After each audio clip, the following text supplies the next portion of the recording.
So now we're going to take some time, and Maria and I are going to have some conversations. And before we start that, though, what I'd like is to just give you a little bit of a legal overview and understand that in terms of sex trafficking, the legal definition of sex trafficking is different for kids than it is for adults. So for an adult to be sex trafficked, sorry, there has to be force, fraud, and coercion. And the Commercial Sex Act, in exchange for a Commercial Sex Act. If you have a child, there is no need for there to be force, fraud, and coercion. One person who induces a child to commit a Commercial Sex Act just asks. That could be a minor or an adult. That constitutes human trafficking, both under federal and Florida law. So all the things that Marina was talking about in those videos, where they were asking the kids to take pictures, etc., that is technically human trafficking, most likely. So know that that's sort of the overall piece you need to know when it comes to children and trafficking. And know that, too, the act in exchange for something of value, that could be anything. A child could be committing this act, being induced to commit this act because they need a place to stay. They could be being promised drugs or a trip or clothes or food. So know that there doesn't have to be an exchange of money for this to constitute, a Commercial Sex Act and constitute human trafficking. So I wanted to let everyone know that. So you've got the legal grounding, and really start out now, Marina. I'd like to first of all thank you again for all the work you do and for that great presentation. It was terrific. And ask you to comment, even though it's only been a few months now, our world's changed. So what's different now with COVID-19, with kids not going to school, not being around people, people being isolated? Do you think it's gotten better? Has it gotten worse? What's going on? It's definitely an increase. So there's multiple reasons that there's a concern since COVID. So one, the average screen time before COVID for a child online was about 7 hours per day, which is still a lot.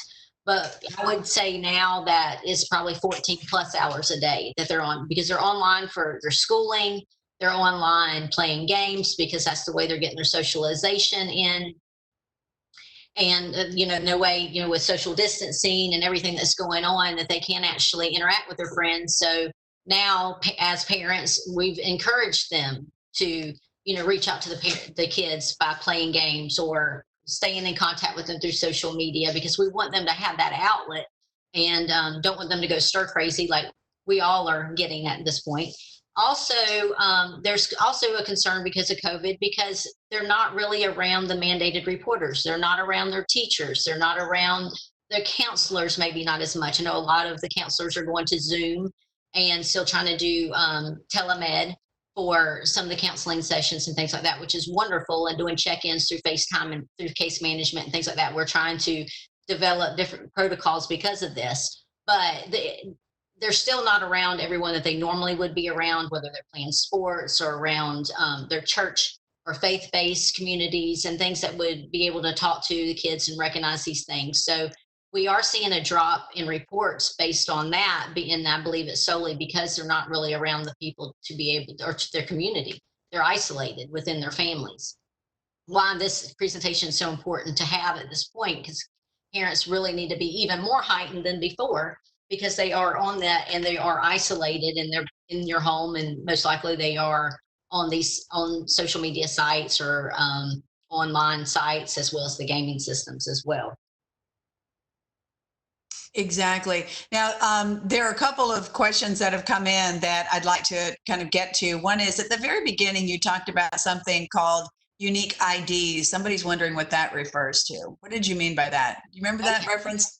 Yes. So when it's talking about the DCF numbers, and when we began investigating using the Human Trafficking Maltreatment Code back in 2009 up to present, and with those numbers, we do separate them out with unique IDs and the number of reports that were received by the hotline.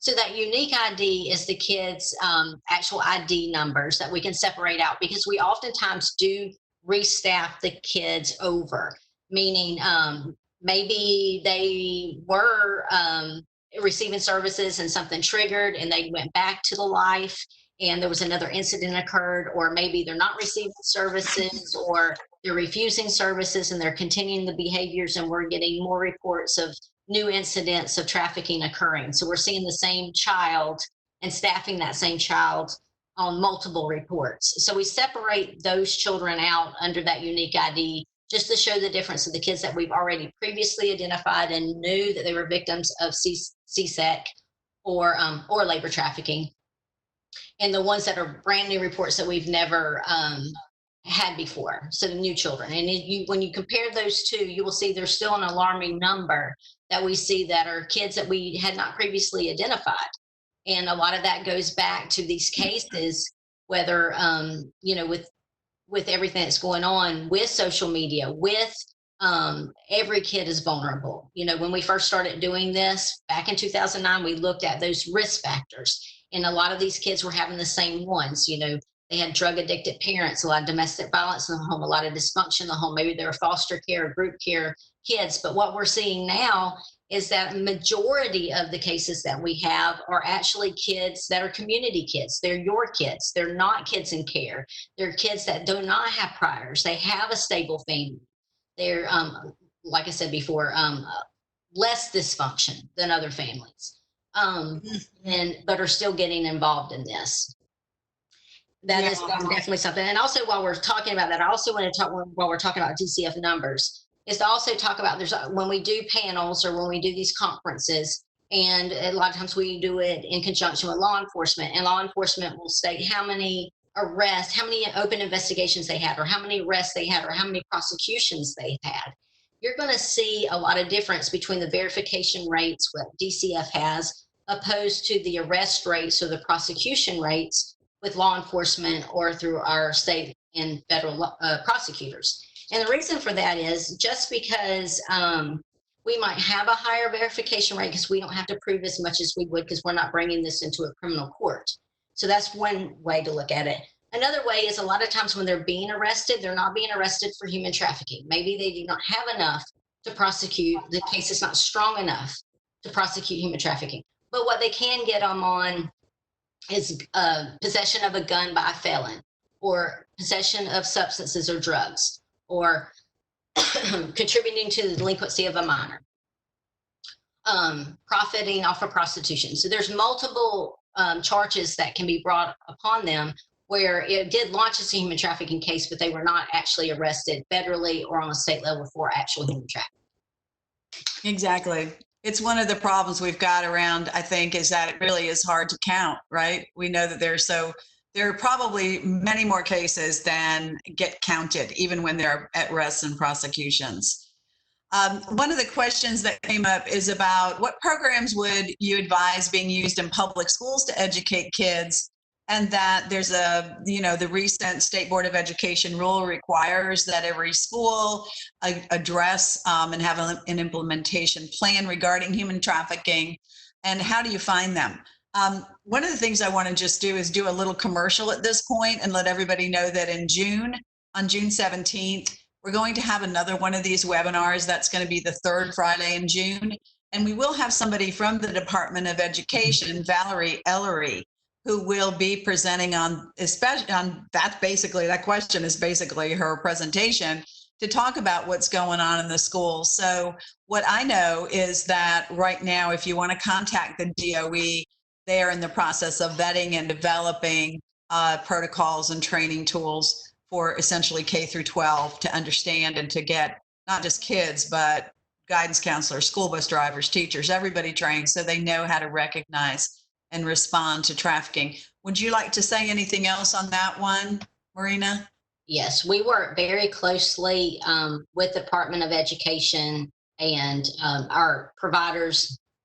There's quite a few service providers throughout the state that already had a vetted curriculum. We did work with DOE to vet other curriculums nationwide that it can be used within the school system. So they do have a list of vetted curriculums that they can use that's already in, and they can also develop their own curriculum and of course have it vetted through DOE as well. So We do work very closely with the statewide Human Trafficking Council, DOE and DCF, as well as all the other state partners participate on the statewide Human Trafficking Council. So we're constantly getting updates on what's going on within the education system. And also let us just know, and I'll put it in the chat, but the address for STAC is stack@surviveandthriveadvocacy.org. And I am Robin, ROBIN, at surviveandthriveadvocacy.org. If you have more questions and you want follow up, if you want Valerie's email, happy to share any of that information, especially for you, Leisha Roy, because it looks like that would be a good thing to be able to contact them directly and find those vetted resources. Another question, what protocols are in place to help children with the trauma after they have come forward with a case? What happens? And in fact, it might be interesting, Marina, for you to just talk about, say something happens tomorrow where someone's watched this and then they see something going on with their own kids on their phones and they are concerned.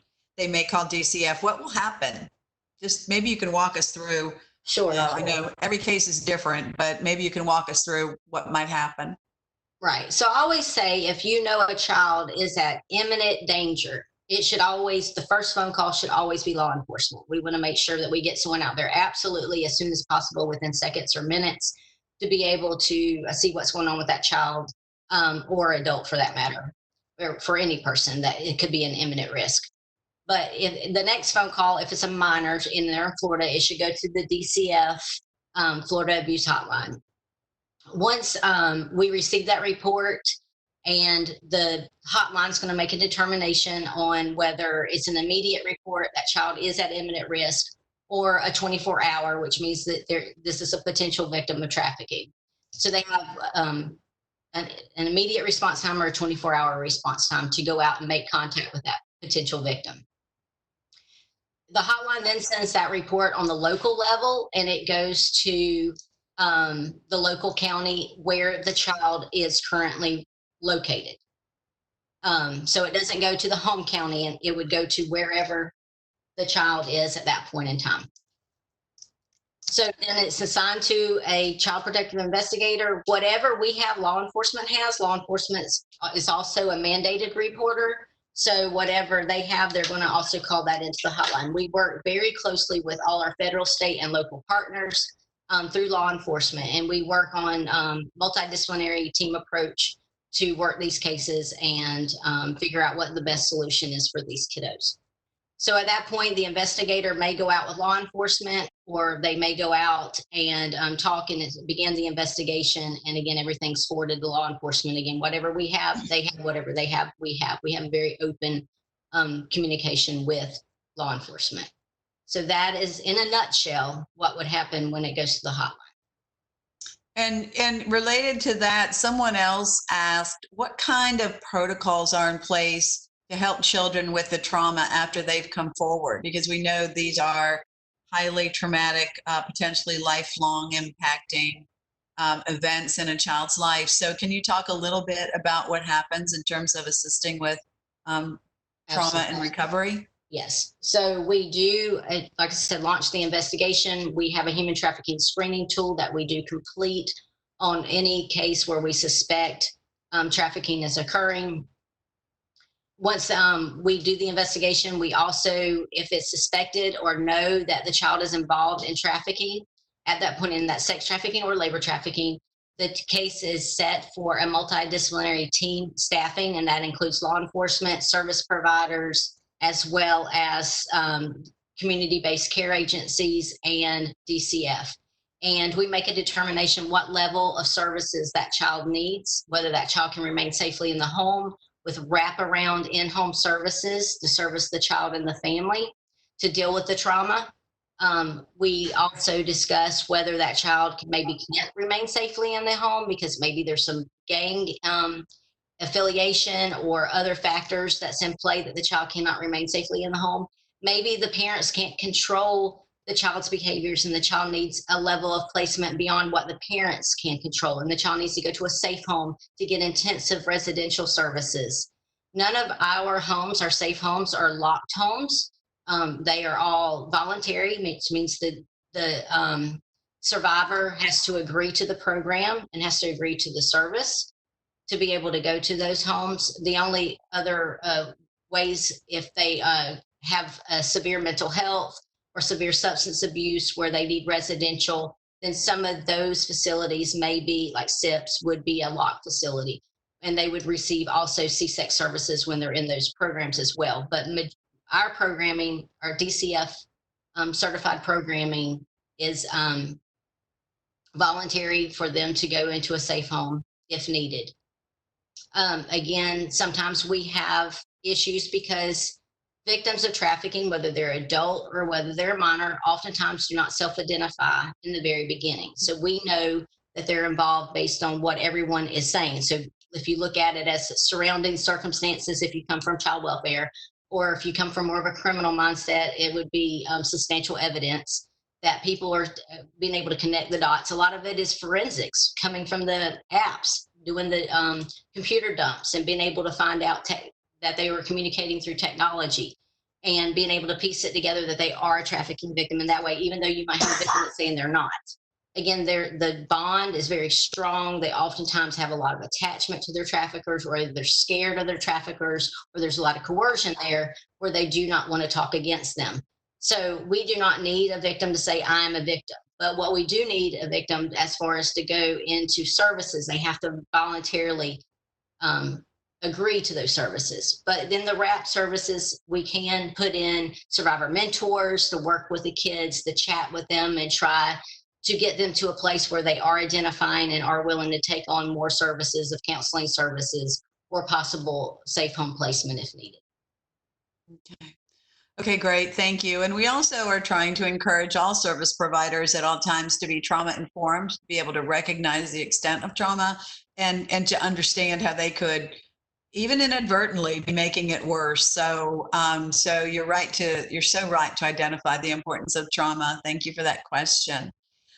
Someone asked if they work at a drug task force and at a teen center. They're wondering if they should and could show this video to folks at the teen center once we're able to be not socially distancing.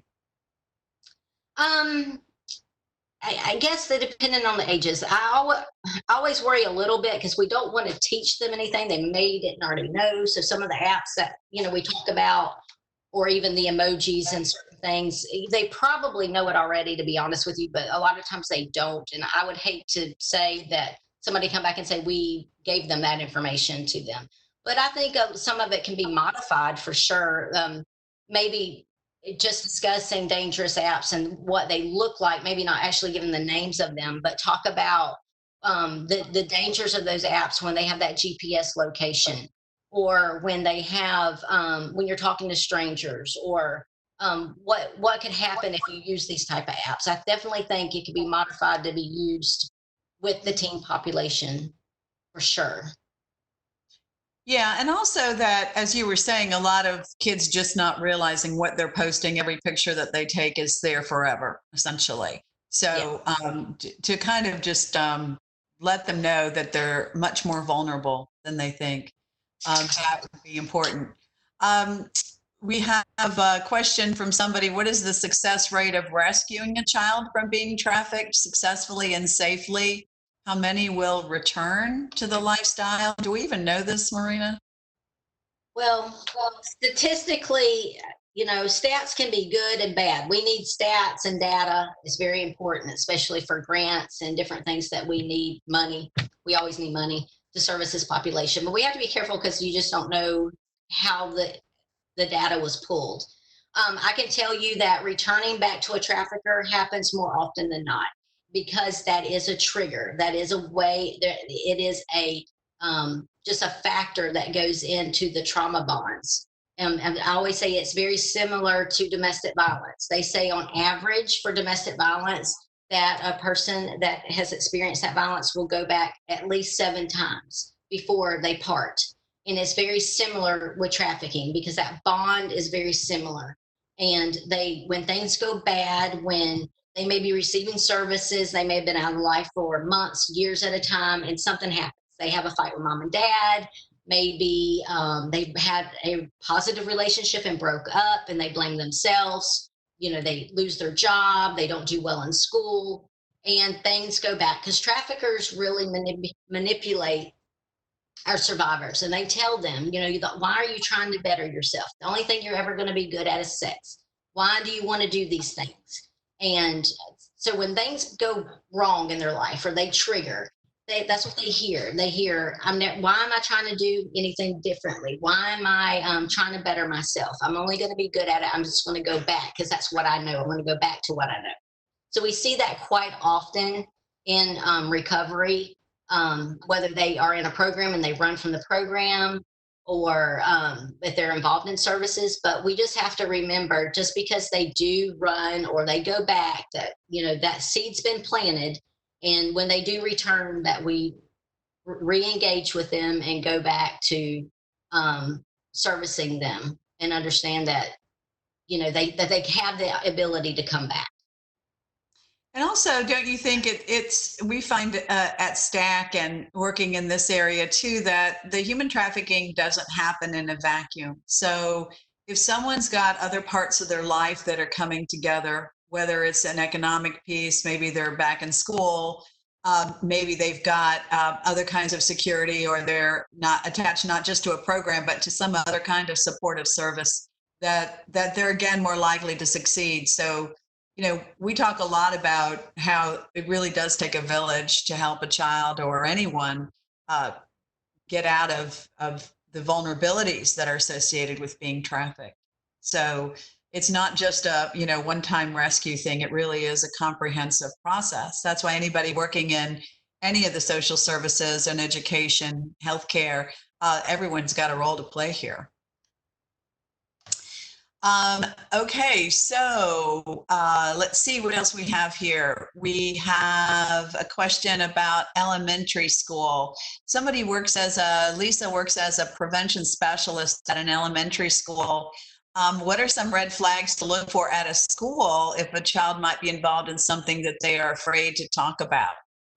So as opposed to parents, we're talking about teachers now. Right. So, looking, do they have social media accounts, or what are they posting? What are they saying? What are they chatting about with their friends? Is it age appropriate? Is there a lot of sexual content in their verbiage of what they're using? Are they using terms that's not age appropriate? Are they interacting with their friends in maybe an inappropriate way or a sexually suggestive way? You can really if you really just home in and watch and pay attention, kids, even though they may not say it to you directly, a lot of times they do indirectly. A lot of times kids express things through poetry or through artwork, drawings, paintings, things like that. We've seen, when I was a sexual abuse investigator for 13 years, and we would see that all the time, where a kid would draw an inappropriate picture, or draw out their trauma of what maybe have happened to them. And it's just an express outlet, even though they're not verbalizing what happened. So those are all things that you can look for. One of the things you just reminded me that I wanted to ask you about is that we're in a world now where, unfortunately, the phrase parental trafficking is now part of our vocabulary. And as opposed to the social media grooming that's taking place from strangers, can you talk a little bit about what you've seen in terms of parental trafficking and maybe the intersectionality with the opioid epidemic or other kinds of substance abuse? Yes, we've definitely seen an increase on familial trafficking or parent caregiver trafficking. And a majority of that is associated with our opioid crisis and our drug exposure. Unfortunately, if you've ever worked with anyone that's severely addicted to substances, unfortunately, all they can think about is their next fix. They're not really thinking about themselves or what's putting themselves in danger, or even their children. And we have seen, the youngest that I've seen so far was a 6-week-old baby, where mom was severely addicted, and she was selling pictures of her child's genitalia online for money to support her opioid problem. So we've definitely seen an increase in that, and we're continuing to see that increase, both where parents are trafficking themselves and maybe exposing the kids to dangerous situations based on the people that they're bringing in their home or where they're bringing the children to. But we're also seeing children that are so young that are severely addicted to heavy substances. I'm not really talking about marijuana. I'm talking about opioids. I'm talking about heroin and Flocka and a lot of these serious drugs that, it's been an adult issue for years, but we're really starting these young teens. We've had a case a few weeks ago. She was 11 years old and was addicted to heroin. We're just seeing ongoingly where this has become an issue. We've had many cases where kids had to be hit many times with Narcan to bring them back. This is also a way for traffickers to manipulate their victims to get them severely addicted. So they'll do whatever they tell them to do and control them. And so that's, it could happen with through familial trafficking, but it could also happen through a third party trafficker. Right. And what you were talking about in terms of social media, that could be part of the draw as well as part of the way they keep control of the kids, right? Absolutely. Yeah. Yeah. We have another question here from Marcus about an update on the stats regarding LGBTQ youth that are involved in human trafficking. And I would add too, I'd like to add to Marcus's question that the additional risk and vulnerabilities that they might face. Yes, we definitely have partnered with service providers that focus on the LGBTQ plus community. And we do know that there's a lot of vulnerabilities. We know there's a lot of bullying that may be associated with what's going on. Maybe lack of family support plays a huge role in kids' vulnerabilities and victimization. We've had multiple cases where kids, we had some transgender youth that was seeking out hormone therapy. Their doctors refused to write hormone therapy, or the parents would refuse to allow the child to receive it. And they were actually purchasing their hormone therapy in the streets and illegally, and which is extremely dangerous, because if anybody's ever had any type of hormone problem, it takes many times of drawing blood and testing your blood and your levels and to get it right. And there's a lot of concern of sharing needles. There's a lot of concerns of not getting those hormones correct, and it can cause massive mood swings. It could cause suicidal ideations. So there's a lot of concerns also with that alone. But really wrapping the population with support and counseling and making sure that the families are on board and are supportive, and that they're not being rejected in any way at home or at school, or that they have everything that they need to be able to not have to look at other options, or know those vulnerabilities and know that they could be at a higher risk of being targeted. Right. And it also speaks to how, if you don't on your local level, if you don't have someone from your local LGBTQ plus population, community group, community agency, that you should. And in developing strong relationships are really important, just to do all those protective factors that you're talking about, Marina. Thank you. Here's another question. Would you recommend the video for a virtual town hall for parents? Yes, I would. I mean, if it is for the parents, we did a community event in Circuit 7 a few months back, actually in January, for Human Trafficking Awareness Month. And what we decided to do on that forum is we had a parent, I did the parent session, which was this PowerPoint. And then we had a survivor mentor actually in another room that was talking to the children about the same topic, but obviously it was different formatting on what to use and what to look for.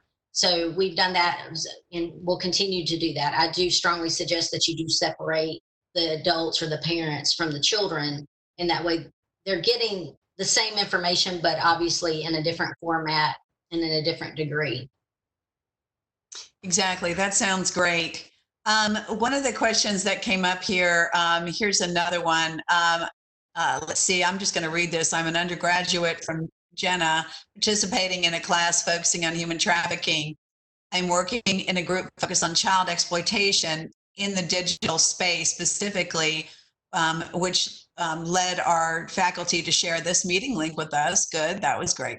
The most common theme we've seen throughout our research has been how challenging it is to obtain the data needed to identify and combat the individuals that are exploiting the children online.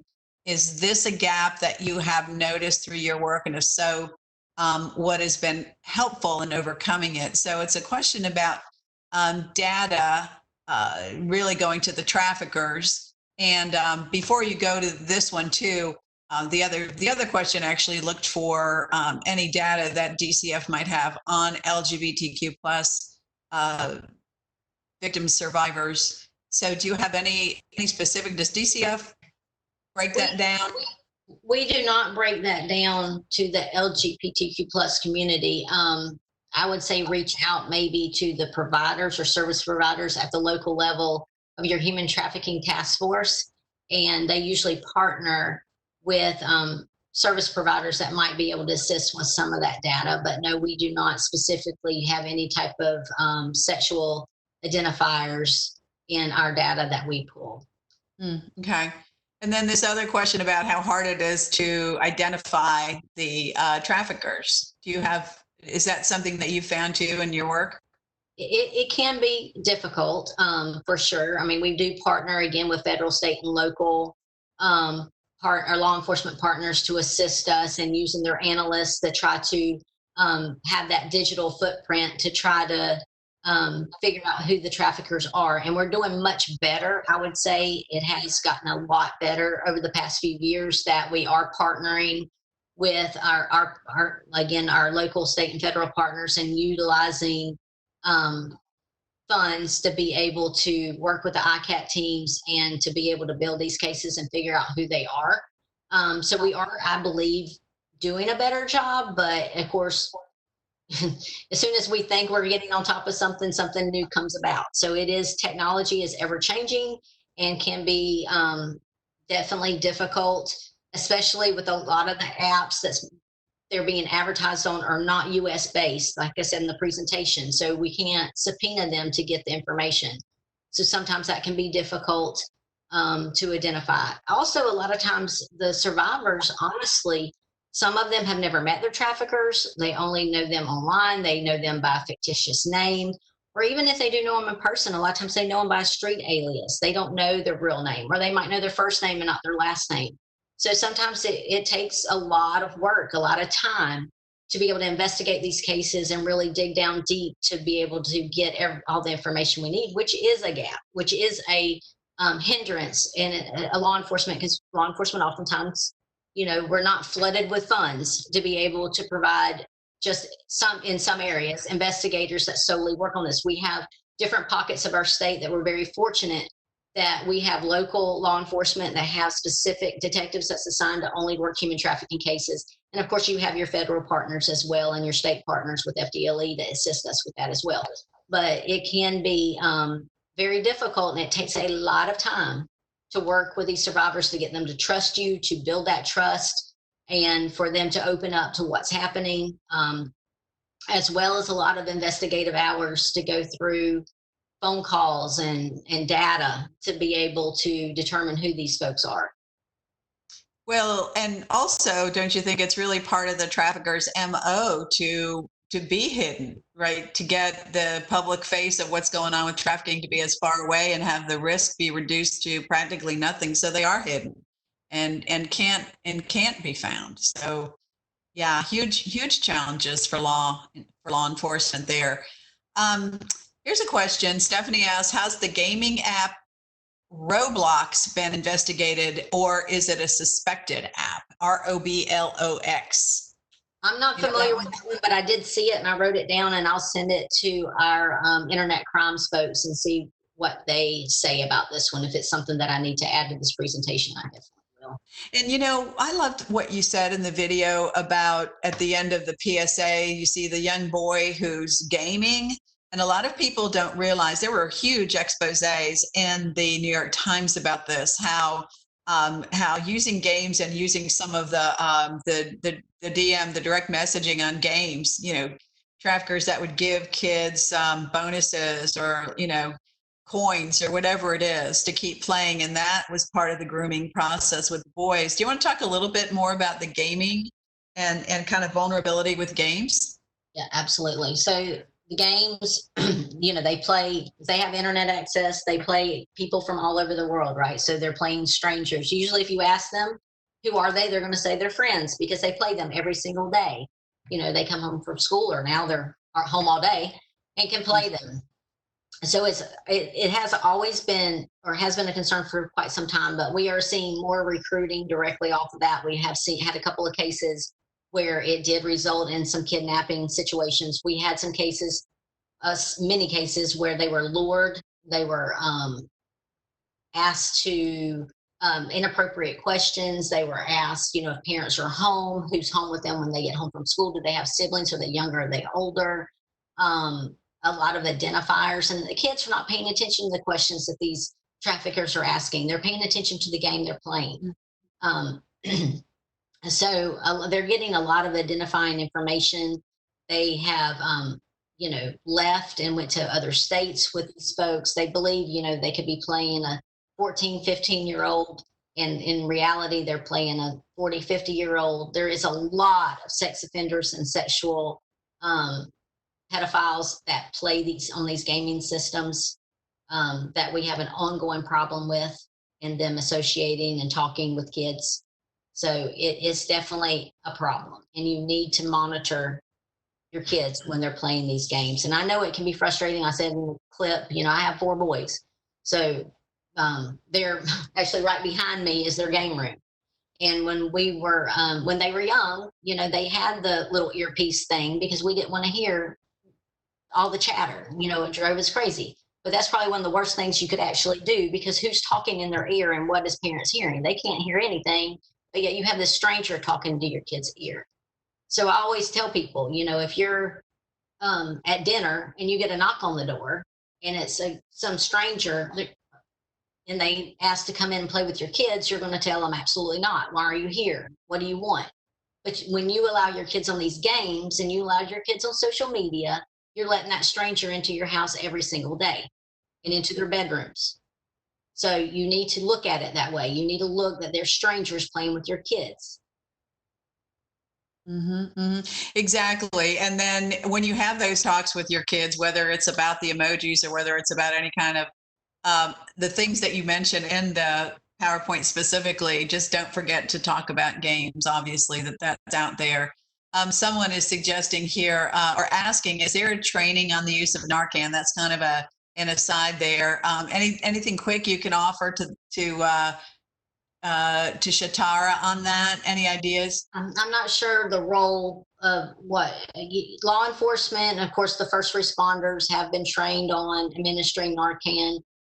They actually carry it. Majority of local law enforcement carries Narcan in their patrol cars, as well as first responders, firefighters, paramedics, EMTs. As far as social welfare, not to my knowledge have any of us been trained on how to administer it. Of course, we've been trained on the opioid crisis and what to look for in identifiers if we feel any of our clients could possibly be addicted or using the substance. But I have not, and of course the safety of ourselves if we feel like we could be exposed to it, because it can be very dangerous to the workers themselves if they have it on their hands and they touch their face or what have you. We've actually had that happen and had some ODs happen because of that. So we do have trainings on the safety portion of it, but not the actual administration of the anti-drug.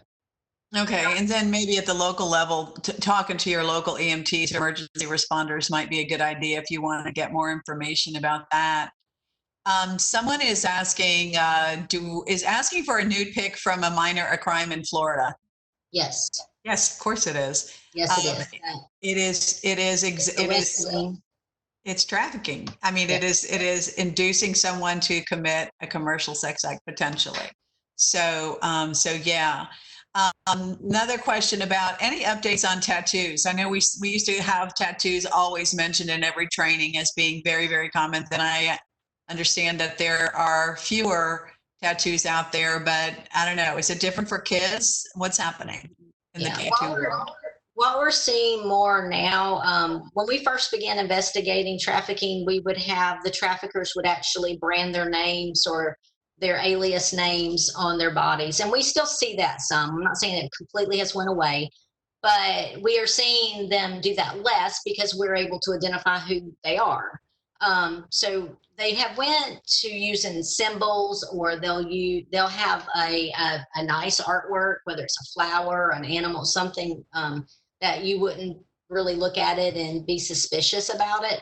But when you look at it in more detail, or you take a picture and you blow it up, there's symbols in there. So if, for instance, we had a trafficker, he went by the name of Lucky, and all his victims had either a four-leaf clover or a horseshoe hidden in the tattoo of, maybe it was a flower or something else. So they're getting more smart in how they're tattooing or how they're branding, but I would still say it's definitely still common. It's still common. Okay. Okay. Well, look, I've just looked at the clock. It's 2:57. I cannot believe how fast this time has gone by, Marina. And we have more questions, but we've run out of time. So what I'd like to do is for those of you who have asked questions, I'm going to ask Ron if we can have their information so we can try to respond. Those of you who had specific questions for Marina, I know I just put my email up in the chat. I think that we have yours at the end of the PowerPoint presentation, which people are going to be getting. Do you want to tell them real quick how to contact you if they need to? Sure. My email is Marina, Marina, so like a boat marina, .Anderson, Anderson,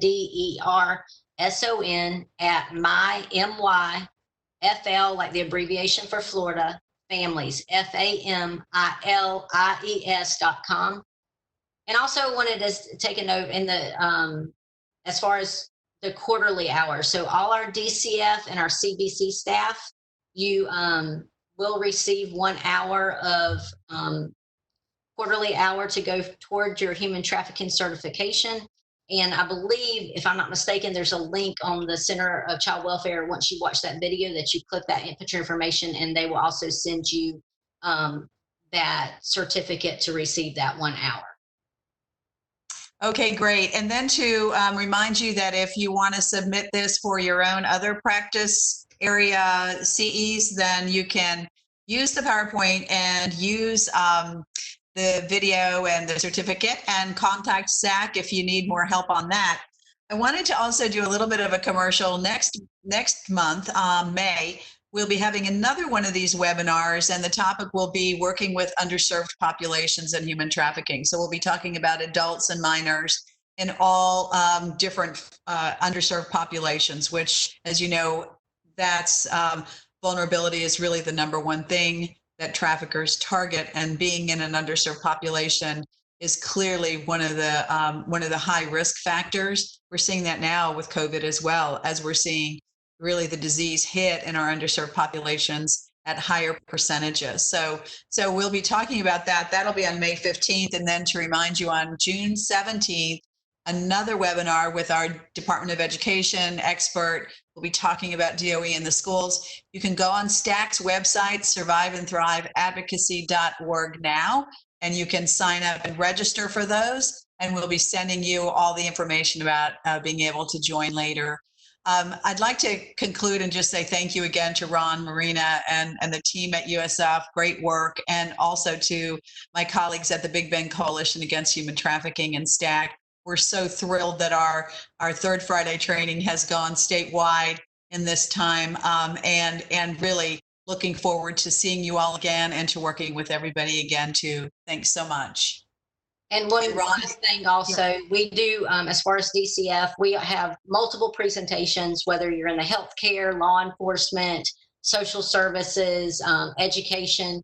We have many curriculums, and if you guys are interested in more additional training, you can reach out to me, whether that is for us to come out and train your agency or at a conference, and we can let you know what's available. And of course, there's no charge. It's part of our positions here at Department of Children and Families.